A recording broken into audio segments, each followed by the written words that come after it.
Hey, it's your boy, back for another installment of TGB Insider, and today we have a special episode because, as you may well know, it's Q&A time, questions and answers. Queries provided by you, my lovely backers, so we're going to get right into that.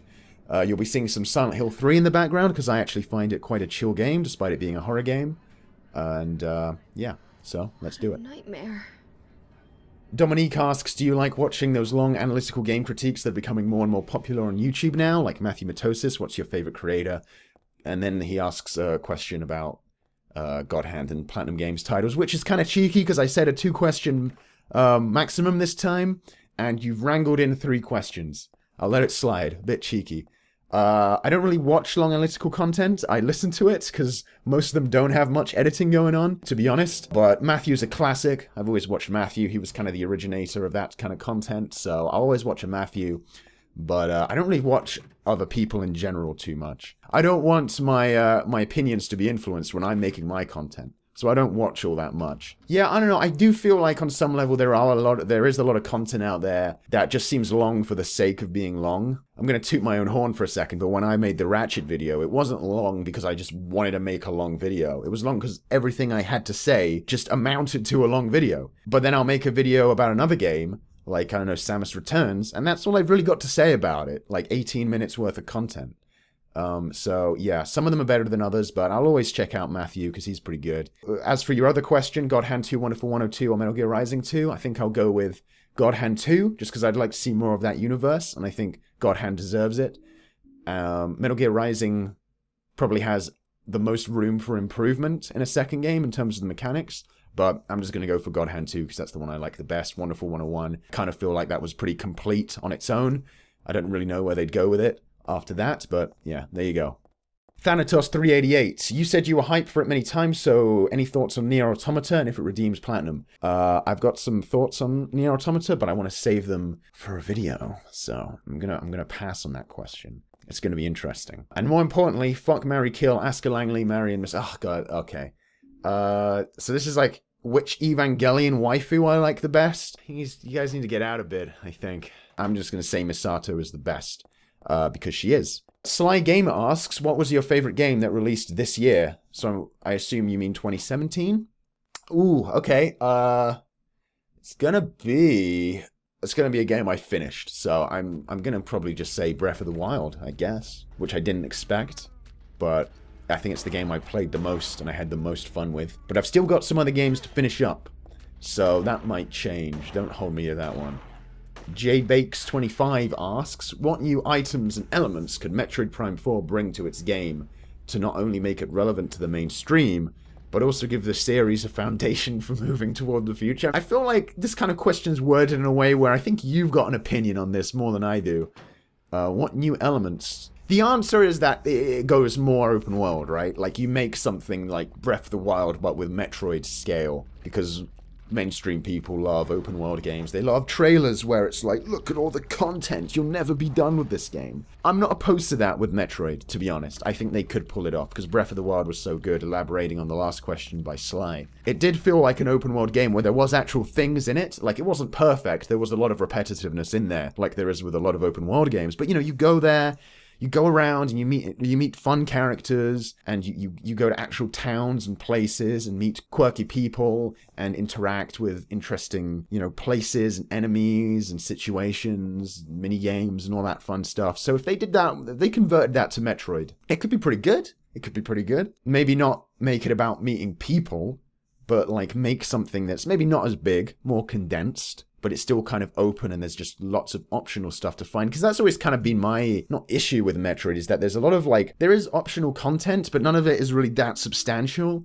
or really necessary. And I think if they made a Metroid game with like hidden bosses, secret items you don't need to beat the game, I mean, some of them do have that.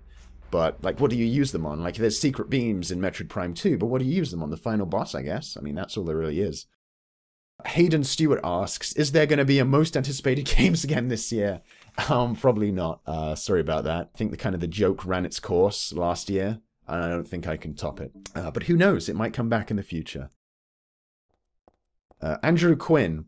Recently, some of the most talked about and praised releases have been Japanese and indie games, while a lot of the big budget Western games have switched to being more games as a service with all the loot boxes and everything. That's a bit of a generalization, but yeah, I guess. Do you think games such as Nier, Persona, and Yakuza selling a bit better in the West could be due to a more hungry single-player audience? And could we perhaps see more weird niche PS2 era-like releases in the future? I feel like we've kind of busted a nut on the niche PS2 era-like releases in 2017. I don't know if it's going to quite get that good again. But yeah, I think those titles have better reach now than they did like 5 years ago, you know, because there is more of a market online where niche creators and social media people share around these sort of novel, interesting games like Nier, Persona, and Yakuza. I'm not necessarily tooting my own horn by saying that I've promoted cool games, but there's definitely like more like big YouTubers and people talking about this kind of content and getting the word out there. And I'm sure people are kind of getting sick of every game being a multiplayer loot box game that's like a big title. Yeah, I think everything, it all goes in cycles, doesn't it? You know, I think we're coming back around to this kind of stuff for sure. But, I mean, it's like, there's not like a million games like that. You know, Nier, Persona, and Yakuza, yeah, they came out. But it's not like the PS2 era where like every month there was something like that. I don't know if we'll ever quite get back to that because companies just can't make games at that volume anymore. And that's why it's risky to make games that may only sell 1 million or a couple of million, which sounds crazy. Do you think, what's the question exactly? Do you think games such as Nier, Persona, and Yakuza selling a bit better in the West could be due to more hungry single-player audience? As I said before, I just think there's more avenues to advertise those games now. Because I think, I don't know, if people want to play a good game, there's tons of good games to play that are single-player. I don't know how starved the market is. You can go back and play a bunch of PS2 games. You don't need to wait for Nier, Persona, and Yakuza to show up again. So it's all marketing and stuff like that. It's like Angry Joe makes a Yakuza 0 video and suddenly people want to play Yakuza 0, you know? Or Twitter, people are tweeting about it. Like some goofy Twitter video with like someone doing something goofy in Yakuza gets popular and, you know, loads of people want to try it then, you know? I think that has more to do with it than people craving single-player experiences. There's loads of those. Abhishek Shukla asks, what do you suggest for a DMC-like game to play? PC emulator, exclude below already played DMC series, Bayo 1, 2, Vanquish, MGR God Hand. Well, the only ones you really have left are the Ninja Gaiden games, but if you can only play on PC and emulator, then I guess you can't play those, because I guess Xbox emulation isn't really a thing yet, which is a shame. I don't really trust Tecmo Koei to port those games either, but they definitely should port them. What do I suggest for a DMC-like game to play on PC? I don't know. You're kind of bang out of luck. That's kind of the extent of it. There are probably a bunch of PS2 games. I mean, I guess you could download Onimusha on a PS2 emulator, play through that. I think Onimusha 3 is on PC. I'm probably forgetting a really big one that I've just completely forgotten about. But yeah, just buy an Xbox and play Ninja Gaiden Black. It's not that hard to do, okay? For the price of a Steam game, you could probably do that without too much effort. Alpha Cloud, why haven't you assigned me as a mod in your Discord server? You can't be trusted, Alpha. You're funny, but I don't know if I can trust you with that kind of power, but I appreciate you backing. Rafael Economides asks, 2017 was a great year for Japan in gaming. We've got another one of these kind of questions coming. Do you see this trend of relatively big Japanese hits continuing? And if so, do you attribute the reason for this resurgence? Where do you attribute the reason for this resurgence? Well, I don't know if it's going to continue because it seems like this year we're back on the old Last of Us, God of War, Spider-Man, David Cage train on Sony. So I don't know if it's going to continue. I don't really attribute anything to the resurgence, really. I just think all these people were making their game and they happen to come out at the same time, you know? Like, almost every year we get at least one game like this because we just sort of got, it also just sort of lined up in 2017, you know, Gravity Rush 2 and stuff.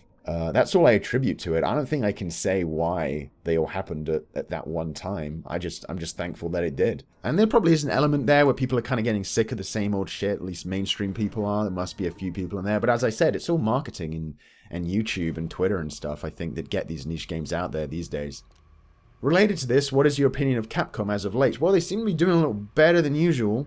Resident Evil 7. I don't think it did gangbusters for them, but did pretty well. And Monster Hunter World just came out with 5 million sales in just a few days, which is crazy for Monster Hunter and crazy for Capcom. So it seems like, I think they might be slowly getting back round to to making some good games and getting some sales in. Mega Man 11 got announced. Itsuno's making a game. Hopefully that's good. I'm assuming Itsuno will probably release his game in January 2019, as we have Monster Hunter in January 2018. We had Resident Evil 7 in January 2017. I'm hopeful they're on the upswing, to be honest. I am hoping they're catching on to what people want. You know, a lot of people loved Resi 7, a lot of people are loving Monster Hunter, so I just think they really need to just get that confidence back. Because as you guys have pointed out, people are into big Japanese hits these days. They're into that PS2 era nostalgia, and Capcom were really good in that era. So maybe now's the time, if any, to bring back some of those old classics, some sequels. God Hand 2, baby. There you go. Matt asks, question 1, since you've done multiple DMC vids, especially on DMC4, how many different copies of DMC3 and DMC4 do you own? Well, okay, let's count them. DMC3 on PS2, Special Edition on PS2, HD Collection, Physical PC copy, Steam PC copy. So that's at least 5 copies of the game for DMC3, and it's going to be 6 when the PC version of the HD Collection comes out. And DMC4... 360, PS3, PC original, PC special edition, PS4 special edition physical copy. So at least 5, I don't have a problem. They're pretty cheap, okay? Question 2, is there a game or game series that you really loved at one point but then lost interest in later on? Well, I think if you look at my channel, there's quite a few. You know, whenever you get to that game in the series that I review and I'm like, oh shit, this one wasn't very good. So, to make your question a little more interesting, I'm trying to think of like a game series that didn't like get worse, but I still like fell off it for a while. I mean, I guess Pokemon's an easy one. You play it as a kid and then you sort of lose interest over the years. Because it's just kind of the same game again and again. It gets pretty easy, so that's a safe bet. I'm assuming that's the case with most people. Okay. Conal Gallagher, will you ever do a video that features no DMC references? Well, the cover video didn't have any, and everyone was pointing that out in the comments, which is hilarious because whenever I have a DMC reference, everyone's like, here he comes with the DMC references again, and then I don't do one, and people are like, where's the DMC reference? You can't please people. But I'm sure there's a few in the past that didn't have DMC references in. Go check them out. Rewatch all my videos and, and you tell me. Aaron Harris, what is your favorite game? Okay, he says 1, what's your favorite game? Does he have another question in here? I don't think he does. Okay. Well, Aaron, that's a hard question, as as you're probably aware. Well, generally, I think I have like my top 4 games, my top 5 games, you know, it's stuff like MGS2, Silent Hill 2, Metroid Prime 2, DMC3, the original Ratchet. I'll probably go with DMC3 because that's in my my top 10, top 5, and it's a game I can just play whenever. It's a game that I can play through and really get into, or I can just boot up and have some fun with, and I think that probably makes it the best one. Maybe? I don't know. I change my mind all the time. Samuel Clark asks, hey man, how come you don't those intros anymore? Don't use those intros anymore? I mean the ones with the animation and music stuff. Also, I could totally redo the music for you if you need someone. I might hold you to that one, Samuel. I might have to get you for that if I ever want to redo those openings. Us YouTubers, we have statistics that tell us audience retention on our videos. So we can tell like when people are like not paying attention or they click off the video. And usually it goes down to about 90% within the first 10 seconds of the video a lot of the time. So, you know, you just kind of want to cut out as much fluff as possible before the video starts to get people into it. That's just how it is. So having long intros, like having a 30-second animated opening is kind of cannibalizing yourself. And sometimes I like don't care. Sometimes I'm like, well, deal with it. You want to stick with the video, you stick with it. So like I did the Vanquish review and I had like a bit of the opening, a bit of the animated opening, and then I had a montage of the game. Or MGS4, I had like that slow build-in.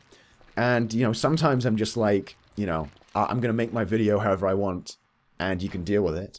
But other times it's like, I might as well just get into the topic. And I'm sure some people do appreciate that I just dive in. Dakota Lily asks, what are your thoughts on the Switch's launch so far and the upcoming release schedule? Is there anything in particular you're specifically hoping to see with the release of Bayonetta 3? Okay, what are my thoughts on the Switch so far? Well, it's still not something I'm totally interested in getting. As I've always said, you know, I don't like buying a console for 5 games And the Switch is doing better than the Wii U, because at least the ports they're getting are like good. They're not technically as good, but like what did the Wii U get? Batman Arkham City and Mass Effect 3. Great. And meanwhile the Switch is getting Dark Souls, like one of the greatest action RPGs of all time, and Doom, which everybody loves. So that's already a lot better in that regards. But even if I got a Switch, I wouldn't get those games on the Switch. It's just not my cup of tea yet, but I probably will be getting one, because as you said, Bayonetta 3 is coming. Oh boy. If there's one thing I want from Bayonetta 3, I think I mentioned this in the last Insider, let's fuck Bayonetta up, man. Let's have a game where she really has to struggle, you know? Like, she's pretty aloof in the other games, which is fun, but I think I'd like to see for the end of the trilogy some real struggle, some real hardship, you know? Make it a hard game. Hard as nails action. I guess it's a complex question to ask what I'd change about the mechanics. Customizable controls. There you go. There you go. Add customizable controls to Bayonetta, please. That's number 1 on the list. Chris Springer asks, which games do you regret buying at full price? That's a tricky one. It's probably a bunch. It's different for me, because sometimes I buy a game at full price, and it sucks, but then I talk about it on the channel. So it's not all just about, you know. It's like I didn't like MGS5, but do I regret buying it? I can't really regret buying it, because, you know, part of my job is to then talk about it. But so let's go back to before YouTube and stuff. Super Paper Mario. I remember that being disappointing. I paid full price for that game. I paid full price for a brand new copy of that game, and I thought it was really boring and disappointing. So there you go. That's a good pick. Second question. Any JRPGs you really care for, like turn-based ones? Yeah, I like JRPGs a lot. I think my favorite classic JRPG is Dragon Quest VIII. I know it's not that old, but the mechanics are very classic in nature. And I really enjoyed that on PS2. That was really great. That was really fun. Not a game I'd play again, probably, because it's so long and there's so much grind. But the first time playing through, great experience. Persona 4, it's another favorite. Love Persona 4. And as I mentioned before, you know, I have nostalgia for the old Pokemons. You know, Pokemon Gold, Pokemon Ruby. Those are like my main ones. Those are my main ones, I guess. I'm probably forgetting some other JRPGs I've played through. But those are my favorites. Brandon asks, will you ever make a follow-up video to your Onimusha review? Just checked when it was released and hot damn over 3 years ago. Yeah, I definitely want to talk about the other Onimusha games, especially 2. Don't know if it will take the form of a review or a classic retrospective, but in some capacity I do want to talk about those. Question 2, what's the plan for Back from the Dead? Overblood 2 is definitely happening. It's just a very big project, and after that, we've got some other cool games that nobody's heard of. Some of them are like adaptations of shows or anime and stuff, like things you thought wouldn't exist but do. That's kind of what I want to do with Back from the Dead. Definitely got some cool stuff coming up. It's just I really want to get Overblood 2 right this time. Ryujin asks, so there's this game called Seo Fatal Bullet coming out, which is from the devs that made Freedom Wars, and 70% of the mechanics are the same. Kind of made me pre-order that thing, even though I dislike the anime and anime games in general. So what's your take on anime games? You okay with them being fighting games like 95% of the time? You want to see some more experimental shit? I mean, the Yakuza guys are doing their take on Hokuto no Ken, which is also someone out of the room. I mean, what you're asking me is, do you want there to be variety in these video games? Yeah. I mean, sure, of course. I mean, that goes without saying. Make a bunch of varied things, but I don't think it's all fighting games. You know, sometimes you get anime games that are visual novels, you know, and the type of beat 'em up you get is wildly different. Sometimes it's a fighting game. Sometimes it's a classic beat 'em up in the sense of Yakuza or Platinum Games Hack and Slash or Dynasty Warriors, you know, if you get unlucky. But yeah, sure. Yeah, it would be great if there was more variation. Play the Initial D games. I'm sure those aren't hack and slashes. I'm sure those are racing games. I mean, a lot of anime is about beating people up, so if they make a game based on it, I kind of think that's what people want, you know? You should play some of the anime games on Sega Saturn, because a lot of those aren't action games. You know, if you like turn-based strategy, there's some anime games out there for you. MV Pelt asks, question 1, do you have backup plans for video platforms? Monetization on YouTube seems bound to become harder and more unpredictable. So how about shifting to Twitch, or is independent funding like Patreon already this exact backup? Patreon definitely helps me in terms of recouping some of the monetization issues I get on YouTube. So that is definitely part of my plan thinking ahead. Uploading to YouTube is important because it's not so much about getting the videos to you guys. because I know you guys would probably watch the videos anywhere, but you want to put the videos on the biggest platform to get new people to come and watch and be subscribers and be followers. That's kind of the important part. So if there is another video uploading site, even if their monetization scheme is way better, it's just kind of more important for me just to, you know, get more people on board, because then they can help me out on Patreon, which is way better than an ad system in all cases. But what you said about Twitch is interesting, because I think that's the one site where if they just started letting you upload gaming videos as standalone videos, I probably would put content there. That's interesting. It's hard though, because I really like having one place where I can just count all the views a video has gotten to really see which ones are popular. But yeah, if a good alternative comes along, I'll look into it. But none of them have really met my expectations yet of what I want out of a platform. Question 2, always a fun one. Who do you want to buy? Whom, aka which publisher developer is so incompetent that you prefer a slightly less incompetent publisher to take control of them to mitigate mismanagement?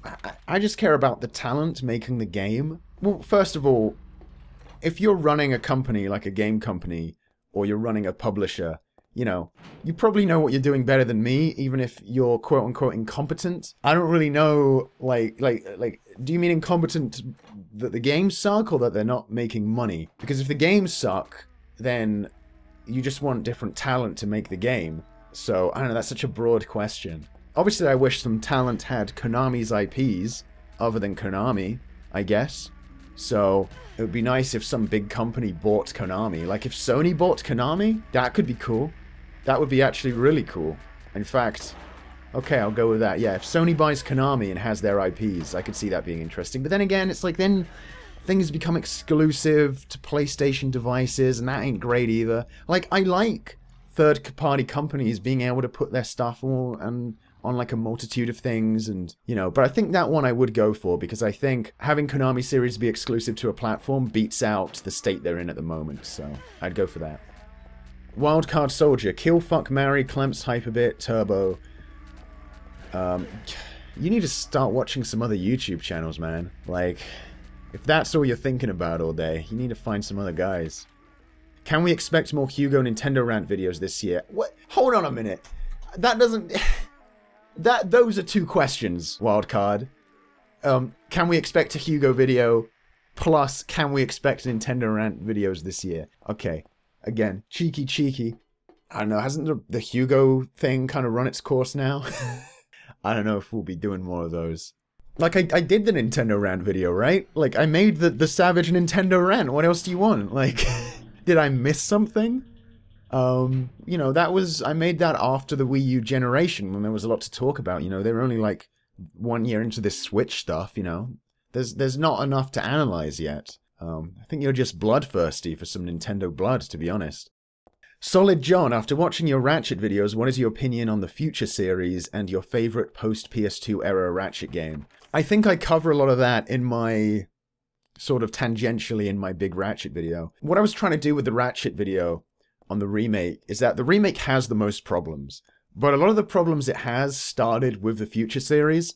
So there's a lot to talk about there, and I might do videos on them going forward. Tools of Destruction adds a lot of sort of cringy, hackneyed plot devices, and, you know, the gameplay didn't advance all that much. My favorite one of those games is probably Crack in Time, because it added a lot of cool new stuff, and they kind of wrote themselves into, like, a few kind of cool junctures, like Ratchet fighting in older Lombax. You know, that's kind of cool. But overall, the series, it kind of lacks the humor. It kind of lacks all the different personalities you'd meet in the older game. It lacks the satire. You know, that was definitely when they wanted to quit being the satirical series and become like a Pixar, Disney, you know, alien movie, which doesn't really fit Ratchet, kind of the most satirical and standoffish of the PS2 era 3D platformers. So yeah, I'm not a big fan of the Future series, though it has some high points, and all of them are definitely better than the remake. Question 2. What genre of game do you think needs a revival in terms of getting a AAA release? Does a genre need to be AAA to be good? I mean, I don't really think so. But if what you're saying is what genre would I like to see get a shit ton of money to make a crazy-ass game, I'm hopeful that Slashers are taken care of, like Bayonetta 3, and hopefully we'll get another Devil May Cry, and those will have technical beat-em-up hack and slash covered. So I think a really, really good, like, AAA JRPG turn-based game, that would be good to see. Persona 5 was getting there. I'd like to see Square Enix or someone come in and make, like, a new Final Fantasy that's, like, turn-based and, like, epic and, like, high production values and, like, really good. I think I'd like to see that, yeah. Or George Flores asks, in your DMC retrospective, you mentioned that it was your first time playing through the series. Is that actually true? It seems like that's the kind of franchise you would have been pretty into. Yeah, I had played them a bit before. You know, that video's pretty old. I had played them a bit before the video, but I never gone through them in sequence and, like, properly, like, beaten some of them. I can't remember which ones. I probably hadn't beaten DMC 1 at the time. But yeah, no, it was my first time really getting into them, that's for sure. It was my first time I played through them, and I was like, wow, these are really good. So, that's definitely true. More importantly, though, if you could have platinum, and I'm talking, like, prime platinum. Cool. Prime platinum, not like Cora platinum. Get the hands on one IP, which would it be? Ooh, everybody does this. What IP is Platinum gonna make for me? You ask a good question. I guess I should go on my anime list and just scroll through until I see something with a sword that they do pretty good. I don't know, I don't think I necessarily want them to do IP work anymore, because it has been so lame. Make an original thing. Make a cool original thing. That or give them JoJo, I guess, yeah. Do JoJo Platinum. Do an original JoJo game. That'd be fun. I don't know, actually. I'd rather Yakuza Team make a JoJo game, to be honest, than Platinum. I don't know, I guess they could do, like, Kill la Kill or Berserk or something. I'm sure people would enjoy that.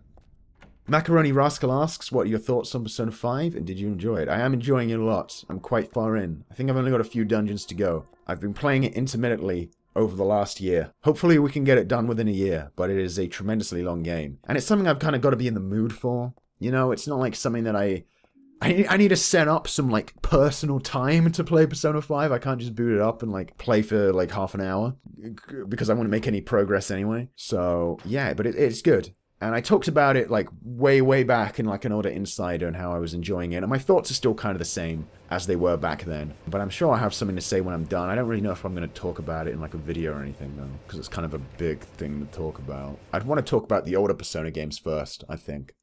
But yeah, I'm enjoying it. What's your opinion on the revival of AA games?